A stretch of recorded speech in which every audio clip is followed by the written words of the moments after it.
Hello guys, कैसे हैं आप? उम्मीद करते हैं आप सब खैरियत से होंगे, खुश होंगे और हमारी दुआ है कि हमेशा खुश रहें, हंसते और मुस्कुराते रहें। तो देखने जा रहे हैं लाउड सर की वीडियो, तो करते वीडियो स्टार्ट और देखते हैं।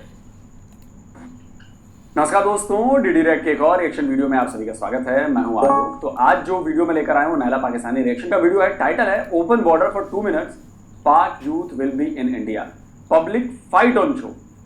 अच्छा जी, चले हुए देखे किस बात को लेकर लड़ाई हो गई भाई। यार इंडिया को लेकर तो मत लड़ा करो यार, तुम लोग यार, बताओ यार। चले देखते हैं। आज पार्ट 2 शेयर करने जा रहे हैं। पार्ट 2 के अंदर इंडिया, चाइना और बांग्लादेश को लेके बहुत सी इंपॉर्टेंट बातें डिस्कस की गई है। पाकिस्तान का दोस्त इंडिया है या पाकिस्तान का दोस्त जो है चाइना है, इसके ऊपर आवाम ने ना सिर्फ बात की बल्कि बात तो झगड़े तक आ पहुंची। और इसको मैंने आज अपलोड करने की वजह यही है ताकि जो मेरी ऑडियंस है वो इस डिबेट को सुने, और उम्मीद करते हैं कि आपको ये रिमेनिंग प्रोग्राम भी बहुत पसंद आएगा। और जिन फ्रेंड ने अभी तक चैनल सब्सक्राइब नहीं किया, हमारे चैनल को सब्सक्राइब करें, वीडियो को लाइक करें, इंस्टाग्राम ऐप पर फॉलो। आप देख लें, ये पाकिस्तानी है माशाल्लाह, ये यूथ है। अभी तक ये मुसलमानों के साथ ना हमदर्दी करने जा रही थी कि जो हम फलस्तीन के साथ कुछ करना चाहते हैं, हम बंगालियों के साथ कुछ करना चाहते हैं, और इतना सीरियस टॉपिक हो रहा है और ये क्या कर रहे हैं। ठीक है, हम ये इसी तरह तमाशे करते हैं हमारी यूथ, हम लोग सारे। हाँ, पाकिस्तान, ये चाइना की बात करते हैं ना, चाइना अगर हमारा हमदर्द होता ना, सबसे बेहतर था कि चाइना हमारे यहाँ पे कारखाने लगाता, हमें यहाँ पे कारखाने लगा के देता। जो चाइना से माल एक्सपोर्ट हो रहा है वो यहाँ बनता, हमारे लोगों को रोजगार मिलता। कोई यार ये तो बातें मैं करता हूँ यार, ये तो 2-3 साल से ये बातें मैं कर रहा हूँ। लगता है ये अंकल जी आते हैं लगातार शाला के वीडियोस में आते हैं। मुझे लगता है ये मेरा वीडियोस देखते हैं, क्योंकि ये पॉइंट मैंने रखे हैं बहुत पिछले 2-3 सालों से कि भाई चाइना अगर पाकिस्तान का इतना ही अच्छा दोस्त है तो उसने कितनी फैक्ट्रीज लगा दी हैं पाकिस्तान, कौन सी इंडस्ट्री खोल दी है पाकिस्तान? एक भी नहीं, ऐसा कुछ भी नहीं। वही चीजें हमें सस्ती मिलती। ठीक है, हमदर्द तो हम खुद भी नहीं अपने, हमारा हमदर्द कोई भी नहीं है, हमें खुद ही अपना आप करना पड़ेगा। हमारा हमदर्द जिसने हमसे हमदर्दी की है पाकिस्तानियों ने, हमने उसको डंग मारा है, डसा है। तो पहले आपने बोला कि इंडिया के बॉर्डर पे चले जाएंगे, वहां पे जाके बैठ जाएंगे, तो अभी हमदर्द आप क्यों हैं? क्यों जाओगे आप? ये इतनी आवाम सुन रही है, ये जाएंगे, देख लेना। ये अभी यहाँ पे इंडिया के लोग आ जाए, अभी इनको वीजे दे कि आ जाए, पहले इंडिया आपको रखेंगे 1 महीना, फिर आपको इंग्लैंड ले जाएंगे। ये अभी घर भी नहीं जाएंगे, बारों बार चले जाएंगे। मुझे एक मिनट टॉपिक क्लोज करने दो, फिर अगला टॉपिक स्टार्ट कर लेते हैं। रुक जाओ, ये बहुत बड़ा हम पहले भी टैंकों के नीचे लेटे गए, अभी भी लेटने के लिए तैयार हैं। जंग करनी नहीं है ना भाई, हम वहाँ पे नहीं जाएंगे। अबे लेकिन ये तो बड़ी बेवकूफी है ना यार, कि तुम टैंकों के नीचे लेट गए। तुम्हारी फौज क्या कर रही थी? यानी कि तुम्हारी फौज नकारा थी, तुम्हारी फौज किसी काम की नहीं थी कि तुम्हें जरूरत पड़ गई टैंकों के नीचे लेटने की। ये काम तो तुम्हारी फौज का है ना, इस काम के लिए तुम टैक्स देते हो ना। कि मैं नौकरी करता हूं, लेकिन जब देश पर संकट आएगा तो मेरी फौज लड़ेगी, मेरी फौज टैंकों के नीचे आएगी। फौज भाग गई और अपनी आवाम को टैंकों के नीचे लिटा गई। अरे इसको फक्र महसूस मत करो कि तुम्हारे लोग टैंकों के नीचे लेटे। ये तुम्हारे फौज की नाहेली थी, निकम्मापन था कि आम आवाम तक इंडियन फौजें पहुंच गई और उनको रोकने के लिए आम आवाम को टैंकों के नीचे आना पड़ा। और ये भी बनी बनाई बातें। तुम लोग अपनी इंसल्ट खुद कराते हो, अपनी फौज की इंसल्ट करा रहे हो। अगर मैं ये बात कहूं ना जाके कि यार मैं बंदूक लेके निकला और बॉर्डर, फिर मैंने दुश्मनों से लड़ाई लड़ी, अबे तो मेरी फौज क्या कर रही थी? ये मेरी फौज का काम है, मेरा काम नहीं है। मेरा काम है नौकरी करना, मेरा काम है बिजनेस करना, मेरा काम है किसानी करना, मेरा काम है इंजीनियरिंग करना, डॉक्टर बनना। जो फौजी बना है उस फौजी का काम है देश की सुरक्षा करना। तो हमारा फौजी तो ये करता है। हमारे फौजी ने हमेशा अपने आप को आगे रखा है, सिविलियन हमेशा पीछे रहे। सिविलियन कभी नहीं गए हैं जंगों में, सिविलियन कभी किसी पाकिस्तानी टैंक के आगे नहीं लेटे, क्योंकि हमारी फौज सक्षम है। हमारी फौज ने वो काम किया। फौज जानती है कि मेरी जिम्मेदारी है मेरे देश के लोगों की रक्षा करना। तुम्हारी फौज पीठ दिखा के भाग जाती है। 93,000 सरेंडर इस बात का सबूत है। इससे बड़ा सबूत और क्या होगा? 93,000 से ज्यादा सरेंडर का, इससे बड़ा कोई सबूत नहीं हो सकता। जनरल नियाजी का जनरल अरोड़ा के सामने सरेंडर के कागजों पर दस्तखत करना, इससे शर्मनाक किसी फौजी के लिए और क्या होगा कि वो सरेंडर कर देता है। जनरल नियाजी अगर लड़ता हुआ मर जाता ना, तब भी मैं उसकी तारीफ करता कि लड़ा तो कम से कम आखिर तक। अपने 93,000 फौज उसकी लड़ते हुए मर जाती ना, मैं कहता कि यार इनका काम था, अच्छा काम किया इन्होंने, बहादुरी से लड़े। सरेंडर करना फौजियों का काम नहीं।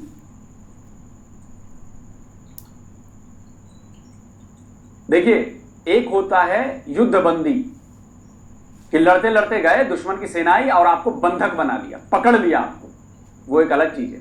सरेंडर करना होता है खुद हथियार डाल देना कि अब हम नहीं लड़ रहे। इन दोनों में फर्क है, याद रखिएगा। अगर भारत की फौज जाती है और आपके 1,000 बंदों को, फौज को पकड़ लेती है धावा बोल के, वो सरेंडर करना नहीं है। उन लोगों ने सरेंडर नहीं किया, वो लड़ रहे थे, लेकिन चूंकि हम पावरफुल थे तो हमने पकड़ लिया उनको। सरेंडर करना वो होता है कि हम आए और उन्होंने हाथ खड़े कर दिए, भैया हम नहीं लड़ रहे हैं, सफेद झंडा नहीं लड़ रहे हैं। ये होता है सरेंडर। इस फर्क को समझिए। आपकी फौज सरेंडर फौज।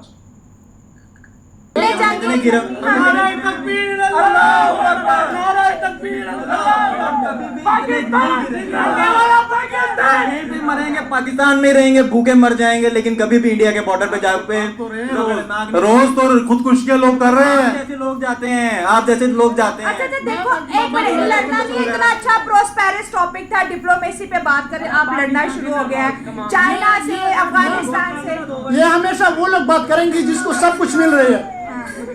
इसके पास अमन है, ये पंजाब में रह रहा है, मैं कैसे हूँ, मेरे पास अमन नहीं है, मेरे पास कपड़े के लिए कुछ नहीं। मेरी बात सुन, एक मिनट मेरी बात सुन। ये कहेगा इंडिया को, मैं कहूंगा कि अगर पाकिस्तान आज खत्म हो गया मैं खुद इंडिया जाऊंगा। देखो, इंडिया और हमारा मसला क्या है? कश्मीर का मसला है। क्यों मसला? ये किसने स्टार्ट किया? आपको मैं नहीं कह रहा हूँ, ये किसके साथ वो करेंगे? कश्मीर का मसला किसने स्टार्ट किया? ब्रिटेन ने स्टार्ट किया था। हमारा और कुछ नहीं मसला, मसला कश्मीर कुछ भी नहीं है हमारा। वो मिलिट्री ने खुद पैदा किया कि तकरीबन वो 80% वो वहाँ से बजट ले रहे हैं, उसके हवाले से वो करे, बाकी कुछ नहीं है। इसको सब कुछ मिले। मुझे अमन नहीं चाहिए, मुझे अमन, मैं खुद यहाँ पर पंजाब यूनिवर्सिटी में पढ़ता हूँ, मैं क्यों आया हूँ? वहाँ की पीके में अमन नहीं है। हमारे घरों से 3-3, 4-4 जनाजे निकले। मैं किस तरह पाकिस्तान से मोहब्बत करूँ? ये लोग कहते हैं कि पाकिस्तान हम मरेंगे, मैं किस तरह पाकिस्तान के लिए मरूंगा? अगर मेरा भाई पाकिस्तान के ऊपर 4-5 कत्ल होती है, पता भी नहीं चलता है, आर्मी उसको मार। अरे बाप रे, गजब बात कर दी पठान भाई तुमने। जियो पठान भाई, जियो। ये जो पंजाबी लाहौरियों को तुमने जो चमेटा मारा है ना, ये जिगरे वाला बंदा कर सकता है यार ये, और ये पठान ही कर सकता है और कोई नहीं कर सकता। ये बड़ी हिम्मत चाहिए यार, ये कहने के लिए मैं क्यों करूं पाकिस्तान से मोहब्बत। ये लाइन तो बोल गए, लेकिन इस लाइन की इंपॉर्टेंस समझिए आप सोचो कि पठानों के दिलों में क्या चल रहा है, कि अब इस हद तक वो बात पहुंच गई है कि लाहौर में खड़े होकर ये बोल रहे हैं कि मैं क्यों करूं पाकिस्तान से मोहब्बत। लेकिन तब भी कुछ पाकिस्तानी जो रिएक्शन चैनल वाले हैं उनको लगता है नहीं कुछ नहीं हो रहा है, सब नॉर्मल है, सब नॉर्मल है। अबे इस बंदे की बात को सुनो, ये आम आदमी है और ये बेखौफ होकर बोल रहा है लाहौर में, तो सोचो कि इसने सोचा होगा कि मैं बोलूंगा ये बात, तो किस लेवल तक बात इसने सोची होगी। उसको मार रही है पुलिस, उसको मार रही है सिविलियन, उसको मार रही, कोई पता करने वाला नहीं है। हम रात को टारगेट किलिंग होती है तो 3 बंदे मर जाते हैं, क्यों पता नहीं। मिलिट्री को पता नहीं, आर्मी को पता नहीं, हम पुलिस से पूछते हैं, वो कहते हैं हमें पता नहीं। तो अगर इसको पता नहीं है तो हम क्यों मर रहे हैं? आखिर हमारा जुल्म क्या है कि हम मर रहे हैं? या हमने पाकिस्तान के खिलाफ जाए? कभी भी नहीं। हमने पाकिस्तान को हमेशा सपोर्ट किया, कुछ भी नहीं है। फिर वो हमें क्यों प्रोटेक्ट नहीं कर? जब वो हमें प्रोटेक्ट ही नहीं कर सकता तो हम किस तरह उसके लिए अपने आप को तक वो मरेंगे? ये हमेशा वही लोग बात करते हैं जो मतलब उसने कुछ नहीं दिया, क्राइसिस नहीं देखी है, ना गरीबी देखी है, ना उसने अमन के हवाले से कुछ नहीं देखी है। मैंने खुद देखी है, गरीबी भी देखी है, मैंने अमन के हवाले से बात करनी। मैं हमेशा अमन के खिलाफ मैंने आवाज़ उठाई है, क्यों? क्योंकि मेरे पास अमन नहीं है। तो मैं किस तरह पाकिस्तान के लिए कहूँ कि यार मैंने पाकिस्तान के, अल्लाह अकबर, ये सारी जज्बात की बात है। बाकी ये टैंकों की बात करता है। आप मुझे ये बताया कि पाकिस्तान ने कौन सा जंग जीता? पाकिस्तान ने कौन सा जंग जीता? 65 का जंग हारा था, 71 का जंग हमने ये हारा था, कौन सा जंग? 98 का जंग हम हारा था। ये मुझे पता है कि टैंकों के, ये सिर्फ पाकिस्तानी की किताबें पढ़ के आए हैं, क्योंकि क्रिटिकल बातें करें तो फिर हम उसके बताएंगे। ये टैंकों की बातें करते हैं। ये मुझे केपीके से बहुत मैसेज आते हैं, पता है आप लोगों को, मैं नाम नहीं दिखा सकता, मुझे केपीके से सैकड़ों की संख्या में मैसेज आते हैं और पठान लोग मुझे मैसेज करते हैं कि अगर आपने वीडियोस नहीं बनाए होते या वीडियोस नहीं बना रहे होते तो हमें सच्चाई पता नहीं चलती। मैसेज करते हैं लोग मुझे केपीके से, बलूचिस्तान से मैसेज करते हैं मुझे लोग, मेरे उस पे कमेंट करते हैं लोग, मैसेंजर पे मैसेज भेजते हैं लोग, फेसबुक पर और ट्विटर पर, इंस्टा पर भी मैसेज आते हैं। कहते हैं कि अगर आपने नहीं बताया होता, आज अब मुझे समझ आ रहा है कि देखिए ये बंदा आके बोल रहा है कि कौन सी जंग तुमने जीती है, 65 की जंग तुमने हारी है, 71 में सरेंडर हुआ है। तो मैं इसे अपनी कामयाबी मानता हूं कि मैंने सच्चाई इन पाकिस्तानियों तक पहुंचाई। आज से 2-3 साल पहले ऐसी बातें नहीं होती थी, अब ये बातें हो रही। चलिए, आजादी है, हमें यहाँ पे मजहबी आजादी है, हमारे लिए यही दिल का सुकून है। वहाँ पे बाहर मजहबी आजादी कहाँ पर है? माइनॉरिटीज प्रोटेक्टेड है यहाँ पर? नहीं है। जड़वाला का केस आपको याद है? जड़वाला में आपने माइनॉरिटीज के साथ क्या किया? मजहबी आजादी सिर्फ ये नहीं कि मुसलमानों के हैं, मुसलमानों को सिर्फ आजादी है, बाकी माइनॉरिटीज प्रोटेक्टेड नहीं है। मैं, मेरा मजहब जो भी है, this is my individual affair, you are not supposed to ask me. आप बताइए, आप कौन सी कंट्री से हैं? यार ये वाली लाइन भी अभिनंदन सर ने बोली थी। You are not major, supposed to ask. You not suppose to ask me this question. ये तो लाइन वो वाली दिख रही है यार, है ना? सही बंदा। मैं पाकिस्तानी हूँ, अब कह रहे हैं ना मजहबी आज़ादी है, वाकई मजहबी आज़ादी है। होली हम हिंदुओं के साथ मनाते हैं, मजहबी आज़ादी है। क्रिश्चियनों के साथ हम क्रिसमस मनाते हैं, मजहबी आज़ादी है। ठीक है, सिखों के साथ हम वेलकम सिखों को करते हैं, मजहबी आज़ादी है। और अब मुसलमान कोई हमें बुला लेगा उसी दिन अपने घर, हम उसके घर नहीं जाएंगे, क्यों? आज होली है, हमने होली मनानी है, हम सिखों के पास जाना है। ओ भाई एक हो जाओ, फिर ही आप सही हो जाओगे। ये सीरियस हो जाओ जिंदगी में। क्यों नहीं जाते? किसने बोला नहीं जाते? देखो, मैं सब पाकिस्तानियों को एक बुक सजेस्ट करूं, जैसे 100 इख्तलाफात तो है, तो हम सब पाकिस्तानी ना, हम अपने मुल्क के ऊपर बात करेंगे। इन्होंने बोला हम पाकिस्तानी नहीं है, सुना आपने? हाँ बोल रहा है। अपने जैसे मीडिया के थ्रू अपनी बात पहुंचाएंगे, हम अपनी डिप्लोमेसी को बेहतर करना चाहेंगे। जैसे मुतालिया पाकिस्तान, खैबर पख्तूनख्वा वाले अमन की जो है आशा के लिए जगह जगह जो है स्ट्राइक कर रहे हैं। अगर हम बलूचिस्तान की बात करें, हालात वहाँ पे भी नहीं है। सिंध की बात करें तो कहीं ना कहीं पे कुछ ना कुछ गड़बड़ है ही है। डेफिनेटली हमारा जो इकोनॉमी है, मतलब इकोनॉमिक पॉलिसी, इसको हुकूमत स्टेट ने चेंज करना होगा। हमारे जो लेजिस्लेटर बैठे हैं, ये बस इसी कमरे में बैठे होते रहते हैं, इसको ना कुछ पता है, ना बलूचिस्तान का पता है, ना उसके कल्चर का पता है, ना उसका एसेंस का पता है कि लोगों का नेचर क्या है, व्हाट दे वांट, इसको पता नहीं है। तो आपने सबको जो है ना। अच्छा, मुझे एक और फर्क अभी दिखा है, पता नहीं आप लोगों ने नोटिस किया कि नहीं। जो केपीके वाले बंदे बोल रहे हैं बातें, आप देख रहे हो, पढ़े लिखे लग रहे हैं, लॉजिकल बात बोलते हैं, फैक्चुअली बात बोल रहे हैं, उनको पता है कि सब्जेक्ट क्या है। जो इस पार्टी में बंदा था अभी जो बोल रहा था, उसने बिल्कुल ऐसी बातें नहीं की, वो पंजाबी पाकिस्तानी। आप इस फर्क आप खुद देखिएगा ना, आप सुनेंगे तो आपको महसूस होगा को जो है ना प्रॉपर्ली और एक्यूरेटली इकोनॉमिक अपॉर्चुनिटीज प्रोवाइड करनी होगी, आपने इकोनॉमिक राइट सबको देने होगी, फिर ये सब कुछ ठीक हो जाएगा। ये बिल्कुल जो है ना आइडियोलॉजिकल मसले हैं, ना कोई, ये सिर्फ इकोनॉमी की वजह से है। ये सब इकोनॉमिक सिस्टम हमारा खराब है। पख्तूनख्वा की बात कर रहे हैं ना, मैं पंजाबी हूँ। 9 मई को हमारी पंजाब की लड़कियों के साथ क्या कुछ हुआ है? क्या किसी पेशावर में किसी लड़की के साथ ये कुछ पुलिस ने की है, वहाँ आर्मी ने की है? आप इतने गैरतमंद हो तो आज तक वो लड़कियां जो अभी तक बंद हैं उसको छुड़वा लिया आप लोगों ने। ऐसे तो आप टैंकों के पीछे जाके सो जाओगे, तो जो आपकी माएँ बहनें जेलों में बैठी हुई हैं बेगुनाह, उसके लिए तो आपने कोई इंतजार नहीं किया। आप लोगों ने क्या किया? आप जागने के जो यहाँ पे दे रहे हैं, आपने क्या किया? ये टोपी ट्रांसफर देखा आपने? ये पंजाबी पाकिस्तानियों की आदत है, टोपी ट्रांसफर। सवाल आपसे पूछा जा रहा, आपने क्या किया? नहीं, तुमने क्या किया? ये है टोपी ट्रांसफर। क्या किया आपने? हमारी तो एक लड़की अपनी बात करनी है। अगर आप लड़ेंगे तो शो है, हम लड़ने नहीं, आप अपनी राय दे सकते हैं। बस हमारा राय एक है, अफगानिस्तान जिंदाबाद, कोई और नहीं। हम अफगानिस्तान से, कंधार से, अफगानिस्तान जिंदाबाद। अब चाइना की आप बात करते हैं, हम चाइना के साथ दोस्ती नहीं। चाइना हमें कितनी बिजनेस देता है, सोलर पैनल्स, इन्वर्टर्स, हमारी लाइट बिल्कुल फ्री हुई है। फ्री नहीं देता, पैसों की करना चाहूँगा। ये भाई बात करें, मैं कब सुन रहा हूँ ये चाइना पाकिस्तान की दोस्ती। मैं आपको याद दिला दूँ, फाटक इलाके से 6000 अरब डॉलर, ये सुन ले, 6000 अरब डॉलर वो तंबा लेकर चाइना गया मुफ्त में। वो किसका हिसाब देगा? सी पैक इसलिए तो बनाया हमने, उन्होंने सी पैक बना तो दिया आप लोगों को। सी पैक से अभी तक हमें 1 रुपए का फायदा मुझे पता है, किसी को बिजनेस मिला है मुझे पता है। सी पैक जो है ये चाइना का एक कॉलोनाइजेशन की तरफ हम जा रहे हैं। चाइना हमें जिस तरह East India East India company आई थी for the sake of trade and they with the passage of time they colonized us, इस तरह चाइना भी आ रहा है and they will colonize very soon, because ये जो सीपैक है ये इसको आधी से ज़्यादा दुनिया जो है ना इसके साथ वो ट्रेड करेगी थ्रू सीपैक, और ये हम कॉलोनाइज करेंगे।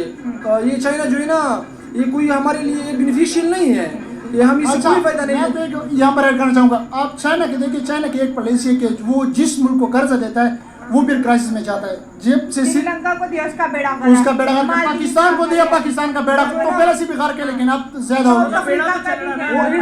वो इंटरेस्ट रेट जो जिस पर लगाते हैं उसको फिर कम नहीं करता, जिस तरह सऊदी अरब हमें कर्जा देता है फिर कहता है कि चलो यार ये इंटरेस्ट छोड़ माफ भी कर देता है सऊदी अरब, लेकिन चाइना बादशाह जो है ना वो ये कभी नहीं करेगा और ना करता है, उसकी ये आदत नहीं है, क्योंकि just they want to exploit the states third world state, और ये सब जो हेजमोनिक पावर्स है वर्ल्ड में ये सब ये काम कर रहे हैं। अब अगर आप पाकिस्तान की बात लास्ट करें, क्योंकि आप बहुत अच्छी बातें कर रहे हैं, ऑथेंटिक कर रहे हैं, विद प्रूफ बात कर रहे हैं, अगर हम अफगानिस्तान की बात करें या फिर इंडिया की बात करें, दोनों के साथ आजकल हमारे कोई अच्छा डिप्लोमेटिक रिलेशनशिप नहीं है, आपको क्या लगता है फ्यूचर में अगर हम अफगानिस्तान और इंडिया के साथ अपनी दोस्ती या कोई डिप्लोमेसी बढ़ाते हैं तो हमारे पाकिस्तान पे इसका कितना पॉजिटिव इम्पैक्ट पड़ेगा? अब अफगानिस्तान की वजह से जब तालिबान ने टेक ओवर किया 2022 में अफगानिस्तान में, तो इसके बाद 138% कैजुअलिटीज रेट जो है वो खैबर पख्तूनख्वा में बढ़ी। पाकिस्तान में पर्टिकुलरली खैबर पख्तूनख्वा को जो है ना वो टूरिज्म का हब बनाया हुआ है ये इंस्टीट्यूशंस ने, और इसी वजह से वहाँ पर ये अब पुलिस क्या डिमांड कर रही है, वो कह रहे हैं कि आर्मी जो है ना लकी मरवत को छोड़े, हम विद इन 3 मंथ जो है ना पीस लेकर आएंगे और जो है ना लकी मरवत को हम टेररिस्ट दहशतगर्दों से पाक करेंगे। तो ये जो है ना तो इंडिया और बांग्लादेश के ताल्लुकात, अगर हम इंडिया और बांग्लादेश के ताल्लुकात की बात करें कि जब से शेख हसीना वहां से गई है बांग्लादेश क्राइसिस का शिकार है, क्योंकि ये सबको नजर आ रहा था कि इंडिया ही उसको सपोर्ट कर रहा है। अब उनके हर दिन कुछ ना कुछ बैन होता है, बांग्लादेश ने हिल्सा मछली बैन की, उन्होंने 16 आइटम्स बैन कर दिए, तो ये अब बांग्लादेश, आपको क्या लगता है कि अब तरक्की 16 आइटम कहाँ बैन किए हैं? मतलब कौन से 16 आइटम हैं? कहाँ से खबर आई है? किस अखबार ने खबर दी है? भारत सरकार, जब भी भारत सरकार कोई चीज एक्सपोर्ट पर बैन लगाती है, बाकायदा सरकार की तरफ से एक नोटिफिकेशन निकलती है, उसमें बताया जाता है कि हमने इन इन चीजों के एक्सपोर्ट पर रोक लगाई है, बैन लगाया है। कहाँ? बांग्लादेश की सरकार ने अगर हिल्सा मछली के एक्सपोर्ट पर बैन लगाया तो बाकायदा इसकी नोटिफिकेशन बांग्लादेश की सरकार ने निकाला ना कि भाई हम हिल्सा मछली के एक्सपोर्ट पर बैन लगाते हैं, हम अभी एक्सपोर्ट नहीं करेंगे। ऐसे ही कोई भी देश अगर कोई चीज एक्सपोर्ट बैन करता है तो वो इन्फॉर्म करता है। मुझे पाकिस्तान के शाला आप भी प्लीज बता दें कौन से चैनल पर, कौन सी अखबार में, कहां पर यह खबर छपी है कि 16 आइटम्स बैन कर दिए। तरक्की करेगा इंडिया से बिगाड़ने के बाद कि क्योंकि अभी तो सारा कुछ ही वहां पे बंद होना शुरू हो गया। तरक्की तो नहीं बेसिकली करेगा, जिस तरह इंडिया इतना ज्यादा आगे स्पीड में जा रहा है, एप्पल की कंपनी वहां पे है, हमारे सीईओ जो गूगल के हैं वो इंडियंस हैं, उनके प्राइम मिनिस्टर कनाडा, ये मतलब मुख्तलिफ जितने बड़े हमारे हैं होते उनके ऊपर इंडियन ही हैं, ठीक है। वो अब जाहिर बात है, अब किसी के साथ पंगा लिया तो वो तो आपको पता है अब वो तो तंग करेगा, अब जाहिर बात है वो भी हर चीज फैसिलिटीज उनकी बंद करेगा तो वो नुकसान में ही जाएंगे बांग्लादेश ऑब्वियसली, लेकिन वो उनके पास और भी तो अपॉर्चुनिटीज हैं, वो किसी और से भी हेल्प कर सकते हैं। तो कह तो रहे हैं पाकिस्तान तो खुद अभी हेल्प कर रहा है दूसरों से, पाकिस्तान तो खुद अभी दूसरों से हेल्प मांग रहा है कि भाई मेरी मदद कर दो, लेकिन बांग्लादेश ने देखे दोस्ती का हाथ बढ़ा दिया है। तो कोई बात नहीं, हम सऊदिया वालों से मिला लेंगे हाथ, शेख साहब वो शेख हमारे होंगे, हम उनके होंगे। देखें अब ये कह रहे हैं हम दूसरों से लेके उनको दे देंगे, अभी यार कह रहे नहीं मुस्लिम और ये हिंदू का चक्कर पड़ गया ना, जब वो हिंदू के पास हमने उसको जाने क्यों दिया? हम मुसलमान है ना, अगर हमारा मुसलमान अगर कोई गरीब है, कोई भूखा है तो हमारा काम है उसको रोटी देना ना। कल बांग्लादेश की जो हालत की हमने की है ना, बंगला इंडिया ने तो उसको संभाला है। आज अगर चलो जी इंडिया नोट से खफा हो गया जी, हिंदुइज्म शुरू हो गया, तो हम कौन से मुसलमानों ने जाके बांग्लादेश को गले लगा लिया है? हमने कौन सी उनको ऑफर करा दी है कि आ जाओ हमारे साथ मिल जाओ, ठीक है, हम आपको पाँव पे खड़ा करेंगे, आपसे गलती हो गई है, हम आपके साथ चलेंगे, ठीक है? हमने कौन सी ऑफर की हमने है? इन हालात का कोई फायदा नहीं उठाया। हमारे पास है कुछ नहीं है ना। बात करते हैं हमारे यहाँ से तो फलस्तीन के लिए कोई नहीं गया हेल्प के लिए, तो यही तो- फलस्तीन के लिए कौन चला गया? आप बांग्लादेश की बात कर रहे हैं। इसराइल फलस्तीन में कितने मसले हैं, इससे भी ज्यादा मसले हैं। ये तो चलो सिर्फ एक डूबा है ना मुल्क, वहाँ नुकसान हो रहा है, वहाँ पे नुकसान हो रहा है, वहाँ पे नौजवान बच्चे औरतों की इज्जतें नीलाम हो रही हैं। हम लोग कितना उनके साथ help करते हैं। पाकिस्तान किसी की हेल्प नहीं करेगा। अरे छोड़ो, फलस्तीन दूर है यार, कश्मीर ही आ रहे हो ना यार। कश्मीर क्यों नहीं आते हो यार तुम लोग? 77 साल से सुना रहे हो कश्मीर बनेगा, पाकिस्तान कश्मीर को आजाद करेंगे। आओ ना यार, क्या फर्जी बात। फलस्तीन तो दूर है, तुम्हारे पास कहने को कई सारे बहाने हैं। सरकार कहेगी तो हम जाएंगे, सरकार कभी नहीं कहेगी पाकिस्तान, लेकिन कश्मीर के लिए तो कहेगी ना सरकार। आ जाओ यार, कम ऑन। अब देखें ना पाकिस्तान के आप हालात खुद जानती हैं कि वहाँ काबिल है पाकिस्तान, हम हैं काबिल किसी की हेल्प करने के? इस टाइम बच्चा जो पैदा होता है वो कर्जई है। सही बात है सर, हम खुद क्राइसिस में, अगर शायद हमारा मुल्क बेहतर होता शायद हम तो करते वेस्ट मीडिया, जैसे हम टॉपिक बांग्लादेश का जिक्र करें, वेस्ट मीडिया ये कह रहा है कि जो इंडिया है वो बांग्लादेश के साथ ठीक नहीं कर रहा, और डॉक्टर अजय शंकर ने कहा हम तो उनके साथ डिप्लोमेटिक वे में चल रहे हैं, हम तो कुछ बुरा नहीं कर रहे। तो आपको क्या लगता है कि क्योंकि इंडिया ही बांग्लादेश को सपोर्ट कर रहा था, आज भी कर रहा है, कल भी कर रहा है, और क्योंकि इसके अलावा तो उसका बॉर्डर ही तो इंडिया से बिगाड़ के बांग्लादेश को कितना नुकसान पहुंचा। और हमारा भी पता है कि हमने पाक और इंडिया की दोस्ती को प्रमोट नहीं किया, बल्कि दुश्मनी 1947 का। अंकल से बात करेंगे, हमें कितना नुकसान पहुंच रहा है? यार हमें इस टाइम इतना ज़्यादा नहीं पहुंच रहा है। इंडिया जो है वो हमेशा डिप्लोमेसी की बात कर रहा है। वो जहाँ पर उसका फ़ायदा होता है वो हमेशा वहाँ पे जाता है। ठीक हो गया। इंडिया जब शेख हसीना वज़ीर-ए-आज़म थी तो उसको फ़ायदा था क्योंकि वो इंडिया के साथ थी। ठीक है। जो जमात इस्लामी है जो अभी उसकी हुकूमत बनने जा रही है, शायद ये वो अगले एंटी-इंडियन है, हाँ वो बिल्कुल। इंडियन है, वो पाकिस्तान के साथ या ब्रिटेन के साथ उसके ताल्लुकात अच्छे करना चाहती है। अमेरिका के साथ उसके अच्छे ताल्लुकात नहीं है, ठीक है ना? तो इंडिया उसके हवाले से उससे बदले एक तरह से ले रही कि आपने शेख हसीना को क्यों हटा दिया, ठीक है ना? तो इसलिए वो उससे थोड़ा सा क्राइसिस वगैरह में गिर लेती है, तो शायद वो शेख हसीना जैसे को, मालदीव को किया था वो, जिस तरह मालदीव को, श्रीलंका को कर दिया, ये भूटान को कर दिया, नेपाल को कर दिया, ताकि वो दोबारा आ जाए और लोग उसको माफ कर दे कि यार आप फिर बैठ जाए, और लोग उसको भूल जाए कि यार जो क्रिटिकल वाला हुए थे, जो स्टूडेंट के साथ जुल्म हुआ था, जो तकरीबन 200-300 लोग मर गए थे, तो इस वजह से 1000 से ज्यादा स्टूडेंट की 1000 से ज्यादा वो तो ये रिकॉर्ड हो गई थी। एक ध्रुराटी है, एक मतलब यूट्यूबर है, वो कहता है कि ये तो सिर्फ रिकॉर्ड हो गई, जो बिना रिकॉर्ड जो लोगों को ज़बह किया गया था, जो लोगों को मतलब ये वो बगैर किसी हुकूमत के बताया भी नहीं था, उसको दफन कर दिया था, वो तो पता भी नहीं है, शायद 10,000 और शायद 15,000, क्या पता। और लोगों का कुछ जुल्म भी नहीं होता। जो मतलब जो कॉन्स्टिट्यूशन उसने पास किया था, बिल पास किया था कि मतलब जो तकरीबन 60% जो कोटा है, 56% वो उस लोगों को मिलेगा जिसने पाकिस्तान के खिलाफ जो जंग नहीं सके। हाँ, तो वो कोटा वो कह रहे कब तक चले। वो तो उसने कहा कि चलो उसको मिल गया, उसके बच्चों को मिल गया। अच्छा उसको इतने कितने बच्चे आ रहे कि उसको मिल रहा है, मुफ्त में मिल रहा है। मैं तो वो मेरिट पे बात हुई ना, जैसे हमारे 200 ये थे मेरी। उनको बोले इमरान खान को जल्द आजाद नहीं किया तो फिर 11 अक्टूबर को हालात बहुत बुरा होगा।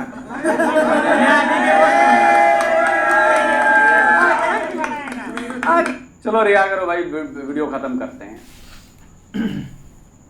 इनका वीडियो ले ही ना यार, ऐसे बंदे हैं कि, लेकिन यार जो भी है ना, आज लौड़ी है ना, वो एक सही बंदों के हाथ में आए हैं।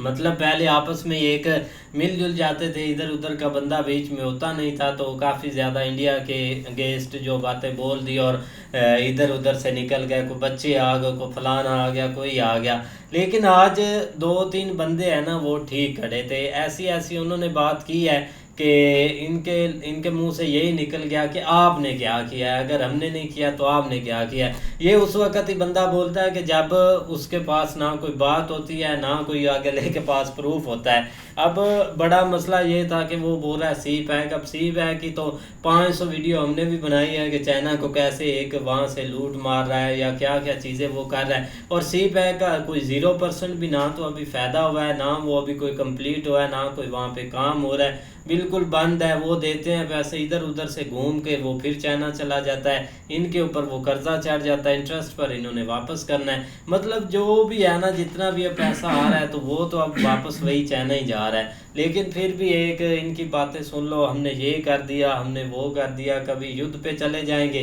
कभी कहीं निकल जाएंगे, कभी कहीं निकल जाएंगे। लेकिन सही है, पठान भाइयों ने ना अच्छे से ट्रीट किया है इनको। नहीं वाकई सही बात है। एक चाइना का भी एक टॉपिक था, लेकिन एक बात करें ना तो एक प्रूफ के साथ इनके पास कोई प्रूफ मतलब नहीं होता है एक बात का। ऐसे हवाओं में बातें करते हैं, एक ये हेट होती है इनकी, मतलब कि आपस में अगर पठान है तो उससे इन्होंने हेट ज़रूर करनी है, क्योंकि पठानों को एक अच्छा नहीं समझा जाता। और अगर उसने आगे से जवाब दिया ना तो आगे से बस 3-4 पीछे से एक लफंडर हो के वो बस ऐसे मतलब कि ताड़ी वगैरह बजा देंगे और आंगरे मारकर चले जाएंगे। ऐसा कुछ भी नहीं है, ये बस एक ऐसे बातें करने जो मतलब कि करते हैं और कुछ भी नहीं है। अब चाइना की बात करें ना तो चाइना एक देख लो ना, एक कारोबारी मुल्क है, एक बिजनेसमैन मुल्क है। उधर उन्होंने अपने फ़ायदे के लिए कंट्रियों के साथ जुड़ना होता है। ये नहीं कि वो एक किसी का एक लगता है या वो बहुत मतलब कि उसका लेन देन है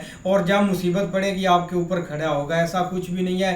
एक मतलब कि वो एक फ़ायदे के लिए कर्जा भी देते हैं कि मतलब कि 4 पैसे एक ऊपर ही हम लें। अब जो एक सी पैक है ना वो एक पाकिस्तान के फ़ायदे के लिए नहीं उन्होंने बनाया। ठीक है, इनका भी कुछ होगा फ़ायदा, और इन्होंने जो एक लूटा है सी पैक को, अभी तक भी लूट रहे हैं। वो एक उनकी आगे एक मतलब कि उन्होंने एक कारोबार स्टार्ट करना था, आगे सेंटर एशिया तक उन्होंने अपनी एक रसाई करनी थी, तो वो एक उन्होंने अपने फ़ायदे के लिए किया। अब जो बोलते हैं ना कि चाइना एक बहुत बुरा मुल्क है, तो वो भाई एक अपने आप में एक अपने मेंटल हेल्थ उनको मतलब कि एक ज़रूरत है। अब देखो ना, वो एक चाइना का कौन एक कंपटीशन करेगा। एक ठीक है, हर एक मुल्क एक दौड़ में हम टेक्नोलॉजी से आगे निकले या किसी और चीज़ से आगे निकले, लेकिन चाइना बहुत आगे निकल गया है। हम एक ठीक है, हम उससे कर्जा भी लेते हैं, हम एक कर्जई भी हैं, लेकिन उस हद तक हम एक चाइना के एक डिपेंड नहीं रह सकते। अब जो एक मुल्की हालात है ना वो ही भाई एक लेकर डूब रहे हैं। एक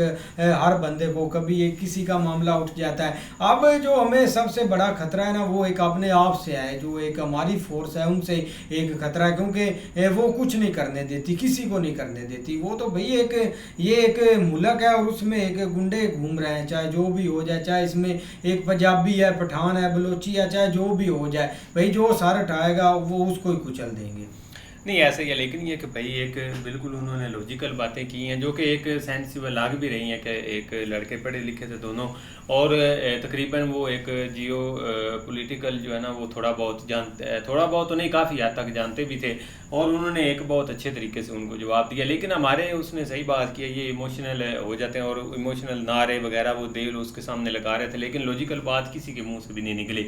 हर कोई एक जज्बाती कह रहा था कि हम टैंकों के आगे लेट जाएंगे, हम जो है ना वो अपना जो है ना वो इधर आज़ाद हैं, हमें मजहबी आज़ादी है। तो ये सारी चीज़ें जो है ना वो जस्ट एक लॉलीपॉप के तहत करते हैं, लेकिन जो इनके हालात है ना आप सोच भी नहीं सकते कि इन बेचारों को कोई किसी किस्म की एक यहाँ पे आज़ादी नहीं है। सबसे बड़ी एक बोलने की इनको आज़ादी नहीं है, लेकिन फिर भी पठान देख लो कि वो खुल के एक बोल रहा था, उसको किसी किस्म का डर। उसकी वजह ये है कि भाई उन्होंने ये सारी चीज़ें देखी हुई हैं, उन्होंने अपना अमन एक तबाह होते देखा, अपना कारोबार तबाह होते देखे हैं, अपने एक स्कूल कॉलेजेस जो एक स्टडी डिस्टर्ब होते देखी, ये सारी चीज़ें उन्होंने फेस की हुई हैं, जिस वजह से वो भाई एक मजबूरन वहाँ से निकल के इधर आजकल एक पंजाब में अगर जैसे भी वो कारोबार अपना सेट उन्होंने किया तो वो एक मजबूरी के तहत किया हुआ है। तो लिहाजा हम उनको कभी नहीं कह सकते कि आप एक खुशहाल हैं या आपको इन चीज़ों का पता नहीं, तो इसलिए वो भाई एक लॉजिकली उन्होंने बताया। बाकी ये सब एक जो ना वो एक जो ना वो युद्ध के हवाले से आप देख लो कि किस तरह की वो बातें कर रहे थे, हालांकि उनको रियलिटी का नहीं पता, और दूसरी तरफ उसने सीधी बताई है कि यहाँ पे आप जो है ना वो हारे भी हैं। और ये एक ऐसी ओपन रियलिटी है कि ये एक जब तक ये मानेंगे नहीं उस वक्त तक ये कभी भी आगे नहीं मिला। लिहाजा इन चीज़ों से निकल के कुछ पॉजिटिव चीज़ों की तरफ भाई फोकस करना चाहिए, नहीं तो भाई सामने ही है जिस तरह की ये है। बिल्कुल, तो उम्मीद करते हैं आपको वीडियो पसंद आएगी। अगर पसंद आए वीडियो को लाइक, चैनल को सब्सक्राइब ज़रूर कीजिएगा। मिलते नहीं वीडियो के साथ, तब तक के लिए अल्लाह हाफिज़।